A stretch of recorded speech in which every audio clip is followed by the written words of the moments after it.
Gaur Xabi Flamarike dugu gurekin. Eta lehenengo gonbidatua denez, dotore jarri dugu gure platoa.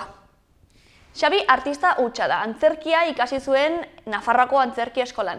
Eta gaurkoan kontatuko digu nola bizi izan duen COVIDaren egoera hau, eta nola ikusten duen etorkizuna, argitsua edo iluna. Goazen ba!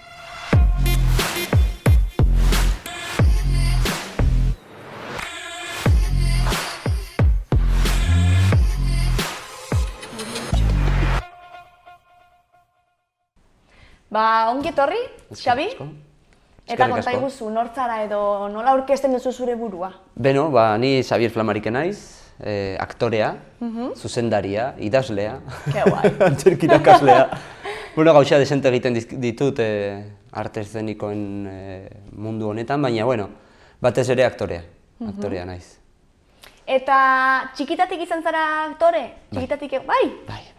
Osa, argi duzu, argi zenuen? Bai, argi izan nuen, eta gero argitasun hori ilundu zen, baina, bueno, bai, txikian nintzenean ikastolan antzerkia egiten nuen, eta bertan prestatzen genituen beste eskola batzuetan erakusteko obrak, eta hor hartu nuen gustua, mundu honen gustua, eta hor hasi nintzen, baina mundua, gaztetxoa zarenean oso polita da, bai, ni aktorea izan nahi du, bueno, nire amak beti esaten du. Ni txikia nintzenean esaten nuen izan behar nintzela Steven Spielberg. Ah, bai, osa, jago zenukan zu personea eta guzti, osa. Nire izena bazen Steven Spielberg da, nire amak esaten zen, baina, hori Steven Spielberg zintzara izan. Existitzen da, ja? Hori hartuta dago. Ez, ama ni izango naiz Steven Spielberg. Orduan, bueno, horrela zitu nintzen, baina familiak egun batean esan zidan amonak, batez ere amonak, esan zidan, a ber, hijo mío, ¿a dónde vas? Ikasi behar duzu zer benetazkoa, ez? Hori da, ezin zara aktorea izan. Eta orduan, nerabetasunan krisialdi antzerki artistiko txiki bat izan nuen eta utzi nuen, erabat. Zezu, bueno, Tafaiakoa zara eta gaztetan ere, han pasatzen nuen gaztaroa Tafaian. Bai, hori da. Ni Tafaian egon nintzen, emezortzi edo 19 urte bete nituen arte, bertan ikasten eta... Baina bai, eta antzerkia egin nuen, 14, 13, 12... Han bertan, Tafaian bat zegoela antzerki talde bat orduan. Hori da. Izan zen... Bueno, ez pizkat lehenago izan zen 6. mailan eta... Osa, 10 urte edo, ez? Bai, hor utzi nuen eta gero 14 urtekin berriro hartu nuen pizkatxo bat. Baina hori, izan dizu dana, ikasi behar duzu benetazko... Bai, osa, krisialdia ezen izan Tafaian ez egoelako aukerarik, baizik eta, bueno, ja, sartu zitzaizulako buruan ideia hori ezin naizela Steven Spielberg izan. Hori da, ez Steven Spielberg, baina ezin zara aktorea izan Nafarroan, ez zara famatua izango eta ezin duzu hortaz bizi, eta orduan, bueno. Eta nola pasa zenuen gaztaroko frustrazio hori edo? Bueno, gogorra izan zen, ze gainera ni horretarako nahiko, antzerkia errebindikatzea gustatzen zitzaidan, pilo bat, ze jendea esaten zidan, marikita, antzerkia egiten duzu, bai, bueno, baina, niri bost. Eta, bai, egia da. Eta saiatzen nintzen hori jendeari gomendatzen, joan zaitez antzerkia eta horrendik egiten dut, lagunekin, eta noizean behin kasu egiten didate. Baina bai, eta antzerki hori norbait etortzen bazen Tafaiara antzerki obra egitera, ni txikia bakarrik, kulturetxe ondoan bizi nintzen, baina, bueno, jaten nintzen ni bakarrik antzerkia ikustera, eta hori zen nire reibindikazio txikia, ez? Ez ziren oso gazteak ez zuten antzerkia egiten, eta, vamos, era cosa de chicos. Claro. Eta zer ematen zizun antzerkiak hainbeste, bueno, irainen aurrean edo zu hor tiko jarraitzeko? Irainak ez ziren hain gogorrak, ez ziren horren besterako, eta bertan izteko. Eta orduan, antzerkiak prestatzen genituenean, oso ongi funtzionatzen zuten. Farra egiten zuen jendeak, eta txalokada bikainak egoten ziren, eta gainera, ni nintzen mutiko bakarra, ziren guztiak neskak eta ni, eta gainera, nahiko ongi tratatzen ninduten, eta horregatik niretzat hori zen, eta lagunek eskertzen zuten, hori ikustea eta farre egitea, eta horrekin disfrutatzea, eta niretzat premio bikaina zen. Eta orduan, gero, nahiz eta, zuretzat oso gauza polita zen, utzi zenuen, eta zer egin zenuen edo... Informatika. Informatika ikasi zenuen? Ostras! Bai, hori, komentatu dizudana, lan desente bat aurkitu behar duzu, ezin zara aktorea izan, eta, zeo zer bilatu behar duzu, eta lanean hasi. Orduan, ikasi nuen administratibo, lehen, ni ikastolan, ez nintzen ikasle txarra, baina ez nintzen oberena. Orduan, egin nuen grado erdi mailako gradua, administratibo, informatika zegoen erdi mailako gradua. Gero zubi kurtso bat zegoela, eta kriston nota atera nuela, eta guztia, es estudiar lo que quieras, eta horrelako gauzak esaten zidaten, eta gero informatika. Informatika, eta informatika oso ongi, baita ere oso ikasle hona izan nintzen, gustoko dut, bai. Baina praktikak egin nituenean, aurkitu nintzen bulego batean, eta baziren burusoiak, eta eta betaurrekoak zituzten, eta nahiko nakatutak, eta baziren oso energia kaskarra zuten, eta hor ikusi nuen nire buruan, eta esan nuen, hemen emango ditut 40 urte, edo 35 urte, keba. Eta orduan, justo hori, unibertsitateko argi neukan ikasi behar nuela. Informatika ongi zegoen, baina ikasi behar nuen. Orduan, agian informatikako karrera edo, baina, agertu zen aukera, agian Bartzelonara zeo zer ikastera, antzerki gaian zeo zer ikastera, edo hemen antzerki eskolan, Iruñan, eta hor aukera egon da, aukera hona iruditu zitzaidan. Aukera bikaina, aukera bikaina izan da, argi daukat. Osea, hor konturatu zinen, zu praktikak egiterakoan, zu etorkizun hori ez zenuela, nahi? Hori da. Eta orduan sartu zinen hor. Bai, nahiko grisa zen dena, nahiko, hori, digitala dena, eta bai, ezen bat ere egokia, niretzat gainera nahiko buruko mina izaten dituen momentu horretan, eta izan zen. Pantalla aurrean hor egun osoa, ez? Hori da, hor deskonexioa. Amona behintzat pozik ez utzi zenuen, zerbait ikasi zenuen? Bai, oraindik esaten dit, hijo, a ver si trabajarte algo serio, de verdad. Esaten dizu. Eta ni amona, baina honetaz bizi naizela, eta ongi, eta gustora, hori da, eta zait dirua falta, ez da lana, ez da bueno, joder. Baina, pero... Farandulero, ez ari gustoko. Bai. Eta orduan, sartu zinen hor antzerki eskolan? Antzerki eskola nola zegoen? Hasi berria edo... Ez, ja... Hogeita piko urte... Bueno, antzerki eskolak orain bertan izango ditu 35 urte. Bai, bete zituen 25 nik ikaslea nintzenean, justo bertan negola, eta bukatu nuen 2011an, 2010an. Orduan, bai, 35, 33 urte aldera, bai. Eta, zegoen, superongi. Primeran, ez? Mendiko puntan, zegoen oso momentu honan. Eta eskerrak ni hori irakasle pila izan dituela, ze orain murriztuz, murrizketak ailegatu dira, eta haientzat ere irakasle plantilla murriztu behar izan dute, baina, baina momentu hartan, zegoen irakasle pila, materia pila egiten genuen, pues eso, de todo, le dábamos a todos los palos esaten den bezala, egiten genuen denetarik.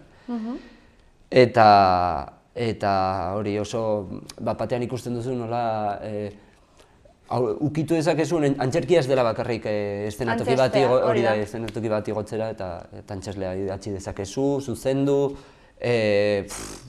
argiak ipini, eszenografiak egin, arropa, eta hori guztia landu genuen, eta hori ikusten duzu nola, aukerak ez zabaltzen diren, eta... Zenbat aukera. Eta orduan hori ikusi zenuen argi, zu profesionalki antzeslea izan nahi zenuela, edo artista edo? Bai. Saiatu behintzat, eta eskerrak, ze hori 3 urte dira, ez, eskolan, 3 urte ematen dituzu. Krisialdi txiki bat izan nuen, baina ze adibidez nire gelakideak ez ziren etortzen. Baina, bai, izan zen nahiko urte zaila, gora beratxo bai. eta eguneroan egon ni hor, goizeko 9etan itxoiten lagunak etortzen ziren. Claro, antzerkia egitea bakarrik ez? Bai, baina, bueno, eskolan, antzerki eskola asistentzia derrigorrezkoa zen, asistentzia, eta bai, eta hogeita piko falta bat zen dituen ezin egin urte amaierako muestra, eta, bueno, osea, serio, zorrotxa, bueno, ez zorrotxegia, baina, bai, zorrotxagoa izan behar zen nire ustez, baina, bai. Eta adibidez, gero zer egin zenuen, sortu zenuen konpainia bat edo nola... Bai, 3 urte hauek pasata oso polita izan zen, egiten da kurtsoa amaieran, 3 urten amaieran egiten da agurraren jaia ez, eta ikasleak badoaz, utzi behar dute eskola eta jai polit bat egiten da.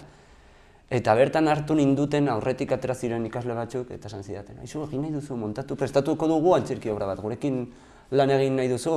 Jo, eta niretzat hori izan zen, azken, osea, la despedida, bai, hori da, agurra egunan aukera hori aurkeztea. Claro, izatea ez, etorkizunera begira, bazeudela ez, aukera profesionala.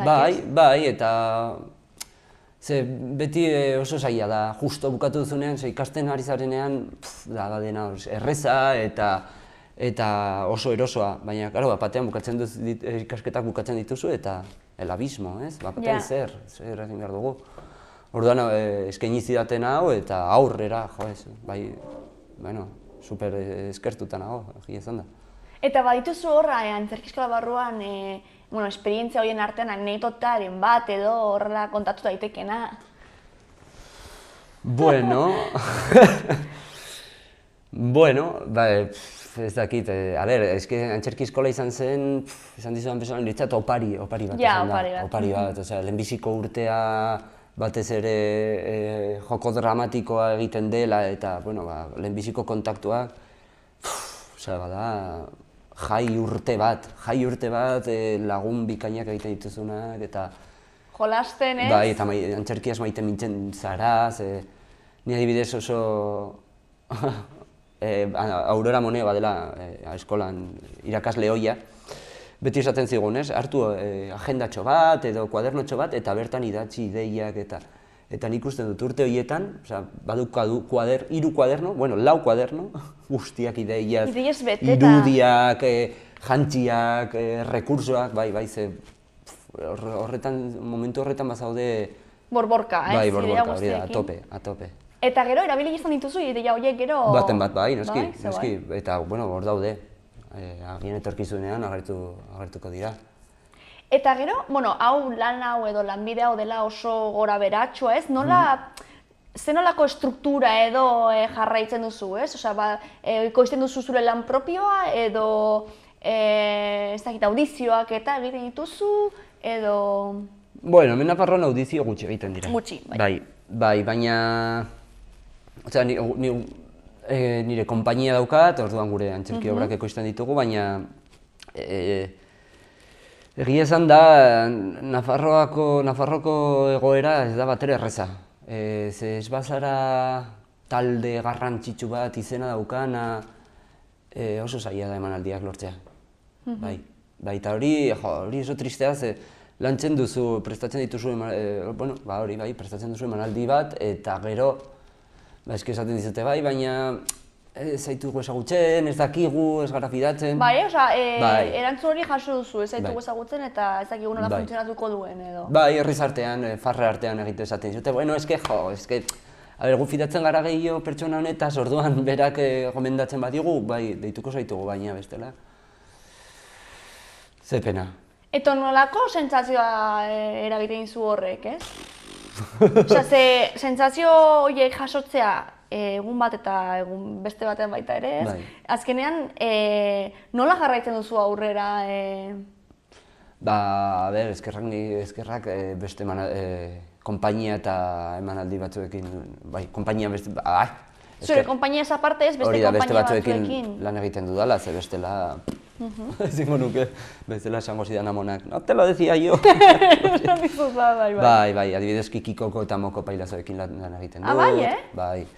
eta antzerki klase pila ematen ditut, osea, eskerrak beste modu batzuk daudela. Bai. Gertatzen da askotan baita ere, ez? Lanbideotan zaudenean, eszenatokiaren gainean edo egotez aparte, baita ere askotan egoten zara, pedagogikoki edo lan egiten, ez? Klaseak ematen, eta hori gustoko duzu, arlo hori gustoko duzu baita ere? Bai, oso polita da, oso polita. A ber, oso ezberdina da, segun eta ze adina duten, ez? Ze adibidez, gaztetxoak baldin badira, ailegatu zaitezke puntu batera nahiko ezin duzu gauza gehiago egin, gero ja nerabeak edo nerabetxo alduak baldin badira, kristona prestatu dezakegu. Adibidez, hori bagaude talde batzuekin badirela 13, 14, 12 urtekoak, eta bueno, eta gero adibidez lan egiten dute unibertsitate publikoko antzerki taldean, eta badira 22-23 urte dituzte, eta badira altxorrak, altxor txikiak, ikusten dituz eta bada gozada bat. Eta hortik hartzen duzu inspirazioa baita ere obrak sortzerakoan? Bai, beti, baina hori beti, noski. Bai, ikusten dituzun gauzak, aprobetxatu behar dituzu edo eta... Noski. Sortu baino gehiagoa hori izango dira rekursoak, nola ez... Eraiki pertsonai bat edo... Pertsonaiak edo egoerak. Egoerak. Eta zu esan duzu baita ere, batzutan idazten duzula eta sortzen duzula, ez? Eta adibidez, zer egiten duzu sortzeko edo zer inspiratzen zaitu?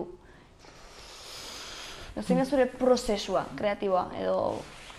Bueno, normalean, beste egun batean uste dut itxegin behar duzula Jaionerekin, Jaione bada nire bikotea eta bere laguntza, niretzat bere laguntza ezinbestekoa da, ze bera oso ideia bikainak ditu, eta normalean prestatzen dugu, brainstorm, edo horrelako ideia multxo bat, eta gero nahiko errestasuna daukat hortik dialogo, elkarrizketak eta monologo eta egoerak sortzeko.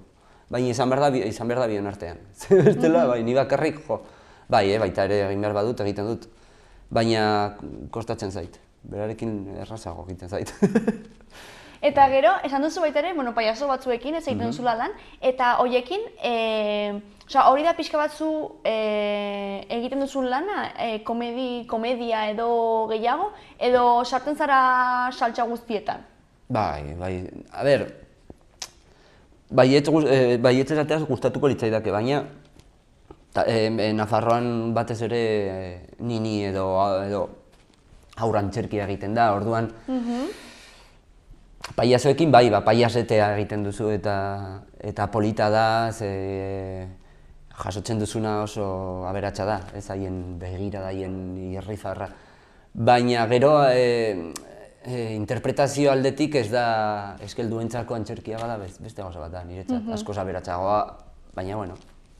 Eta zer nahiago zu, ezin duzu aukeratu, edo...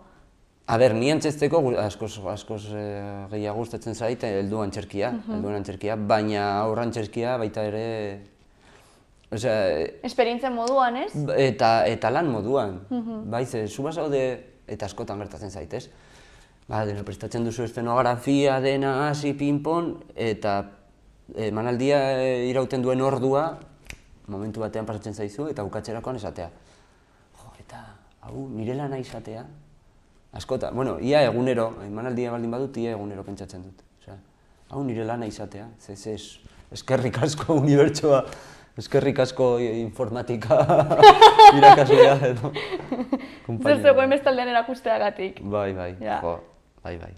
Eta adibidez, badago kontzeptu hori ez, bizi lan egiteko edo lan bizitzeko ez, eta batzutan artistentzat pixkat biak nahazten dira ez, azkenean sortzerakoan zu ez zaude zure lan orduetan, ez? Ez zaude zanatoki baten gainean, ez zaude klaseak ematen, baina nola...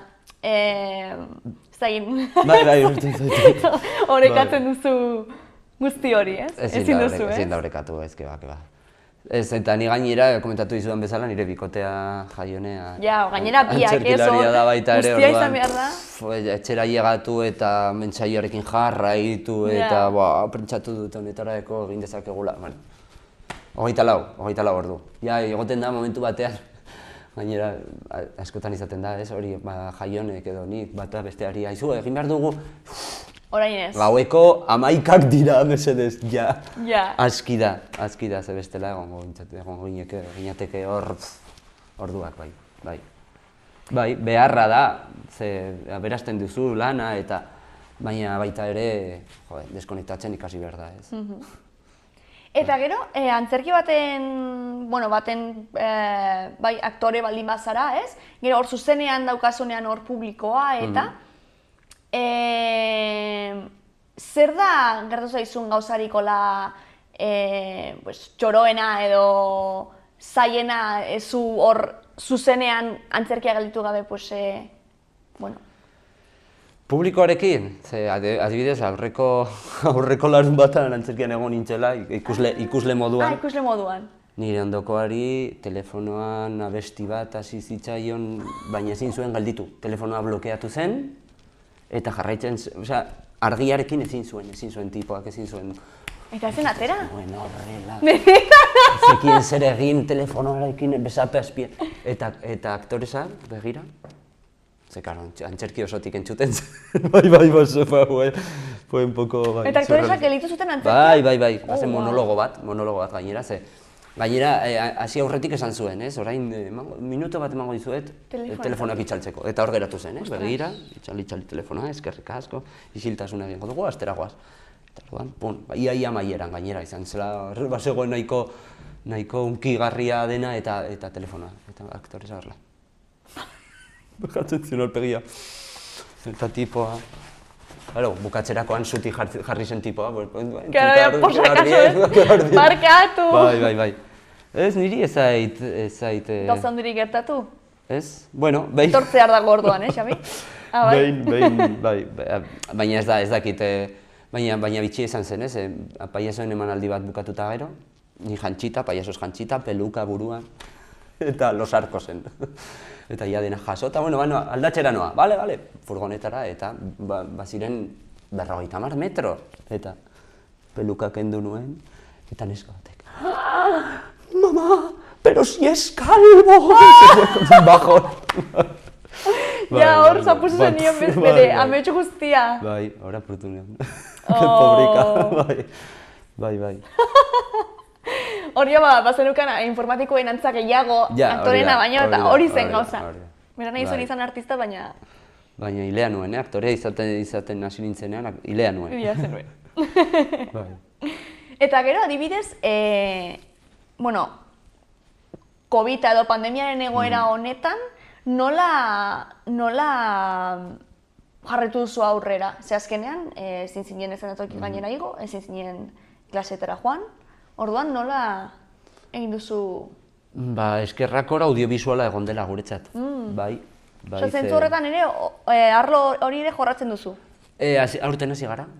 Bai, lehen bideoklip eta horrelako gauza, bideo laburren bat, eta horrelako gauzak egiten genituen, baina bai aurten izan dela, nita faiakoa naiz, eta gaztediaren jaiak bertan bera geratu ziren, eta ditu gintuzten. Agian prestatu behar ditugu kontzertu batzuk aurkezteko, bale. Eta jaietan, eta faiako jaietan baita ere, eman zuten eguneroko saio berezia, eta baita ere bertan egon ginen aurkezten, eta superongi.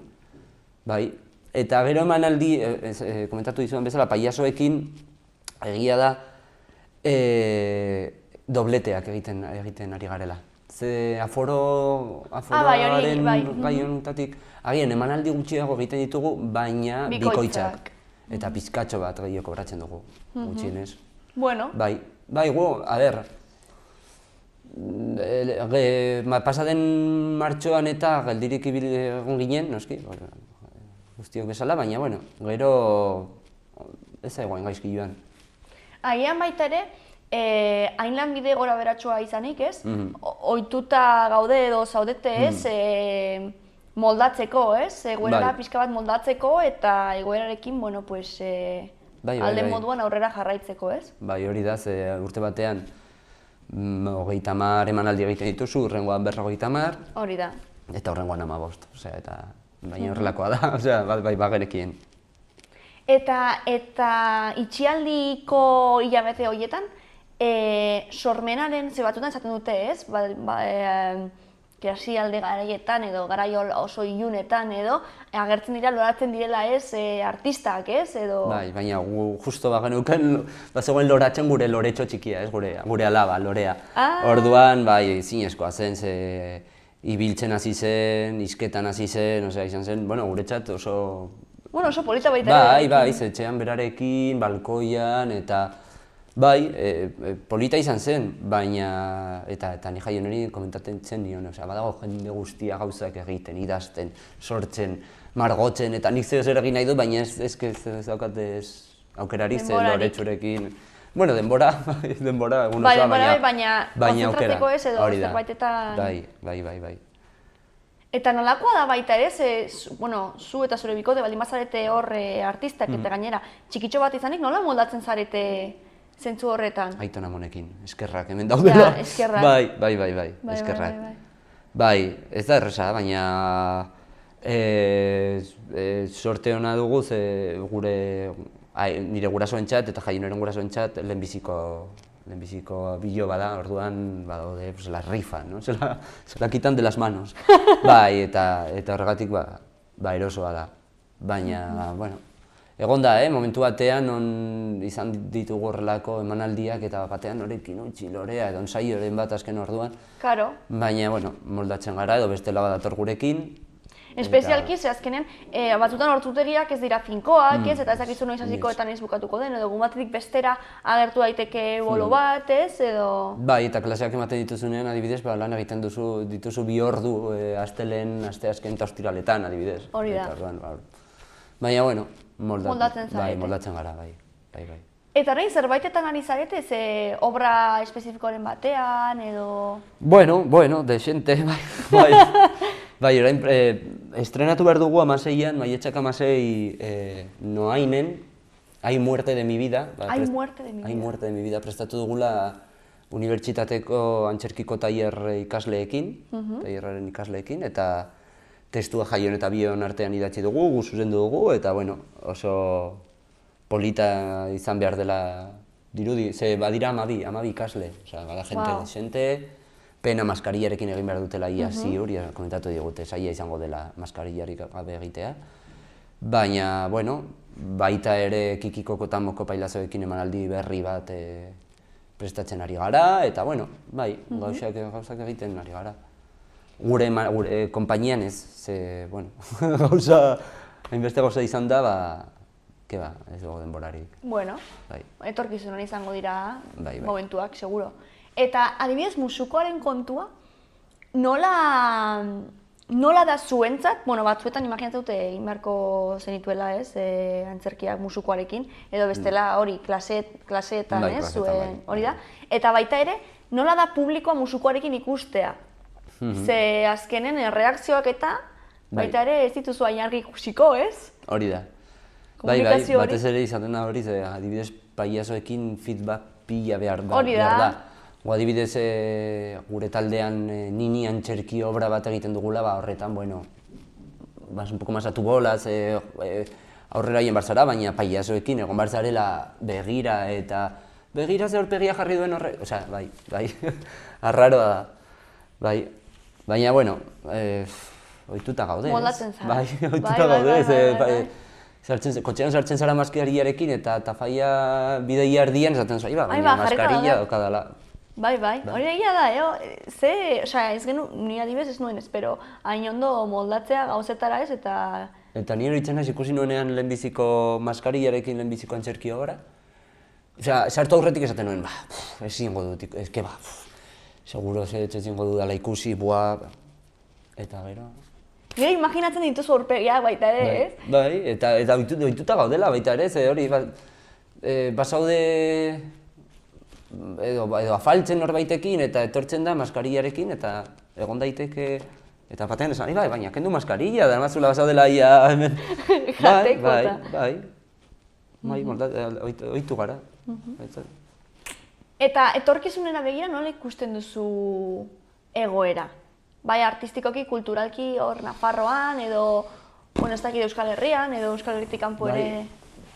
Ez ki etorkizuna begiratzea, lanbide honetan, bai, zaila da. Batetik bestera etorkizuna da, ez? Bai, ze gu adibidez lan dexente egin dugu orain martxo arte, eta orain apirila, maiatxa, nahiko... Libre daukazu edo. Bai, orduan ez dakizu ze gertatu behar den. Etorkizuna datorren hilabetea da, hori da ez kontatuzuna, eske... Bai, horrelagoaz, pixka bat polikigoaz, eta bueno, bai, gustatuko litzaidak amonari hacerla feliz, pelikula edo horrelako batean ateratzea, baina, bueno, kastinak egiten ditugu, baina oso zaila da, a ber. Eta posik nago, nik ez dut nahi, esaten dizute ez.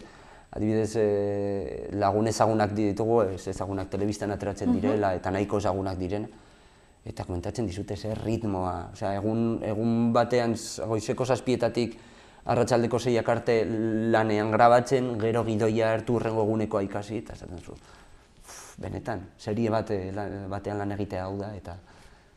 Bai, bizikalitatea ez, baita ere, batzutan... Lagun honek ez dauka bizikalitaterik ezke bat. Minus. Bai. Eta, zure etorkizunaz aparte, kulturalki Nafarroan etorkizuna nola ikusten duzu? Ze, karo, baitaren COVID-aren egoera hau ere, eragina izan du. Eta azkenean, ez diozu moduan, aforo murriztu, bikoitza, baina gero igual bolo gutxiago, edo jende gutxiago antzerkira joaten dena, laguntza gutxiago, igual? Jende gutxiago antzerkira joaten dena ez dakit, ez? Betetzen ari da, bai, badirudi plan egiteko plan gutxi daudela, eta antzerkia, jende gaztea eta badoa, badirudi baiet. Baina bai, ni lagunak ditut ja utzi behar izan dutela antzerkia. Bai, ekonomikoki ezin zuten, eta utzi behar izan dute. Bai, ez dakigu ez, zer gertatu behar den, baina ni baitaren nahiko argia naiz, ez? Ni begira, informatika ikasi dut, edo zein lan egin dezaket. Eman ditut, ni daramat honetaz lan egiten, honetaz profesional 4-5 urte.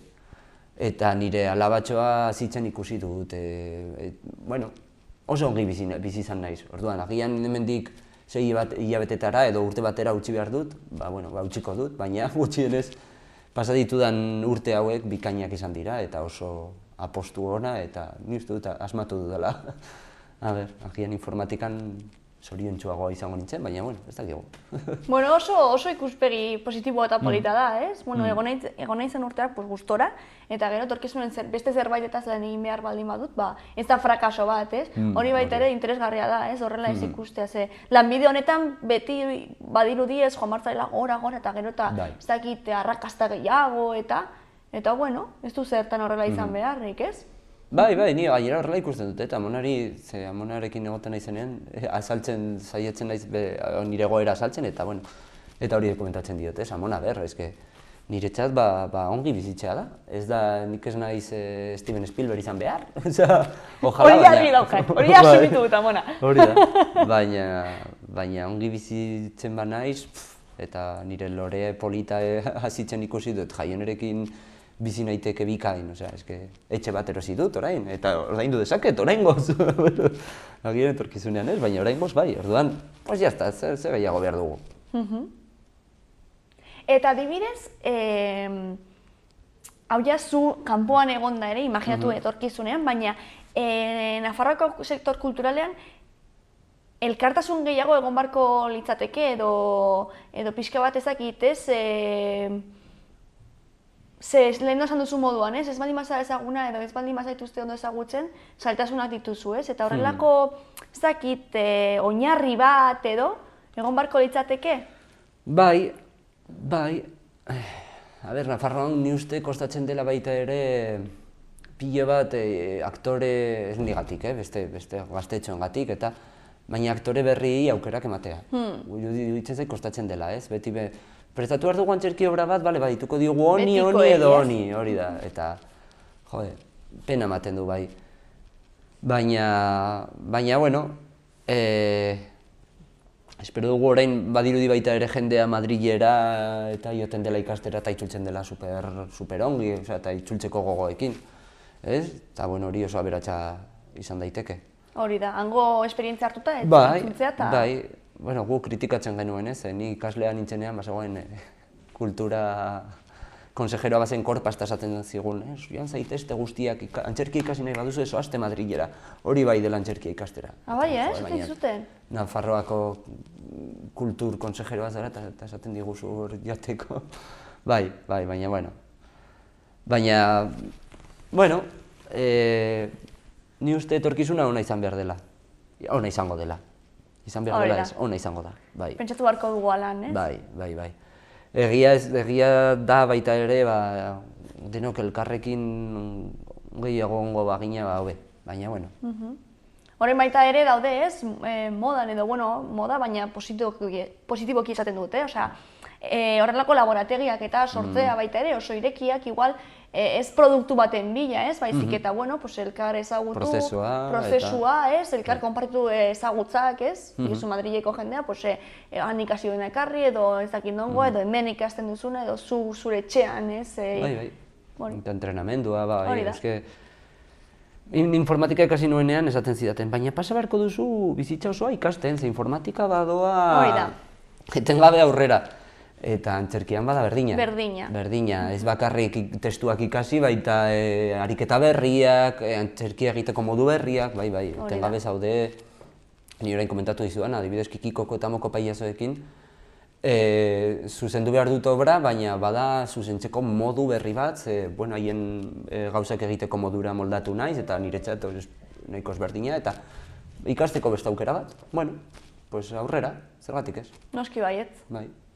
Gero eta beratxago, ez? Eta gero eta formatuago, ez? Formakuntzaren kontua baita ere da kontu interesgarria, ez? Ze batzutan uste dugu horrelako lanbidetan ez talentua edo dela izan behar duzuna, ez?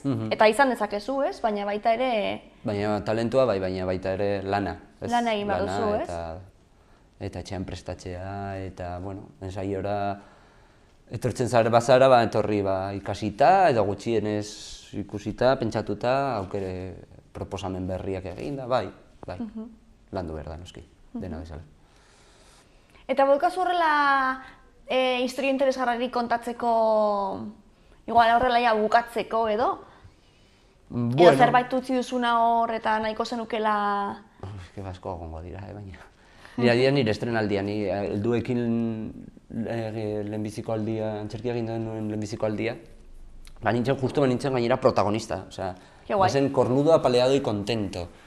Eta hori da antzerki obra, bai? Eta ni nintzen Anitxino, bazela etxean bizi zen pertsonaia,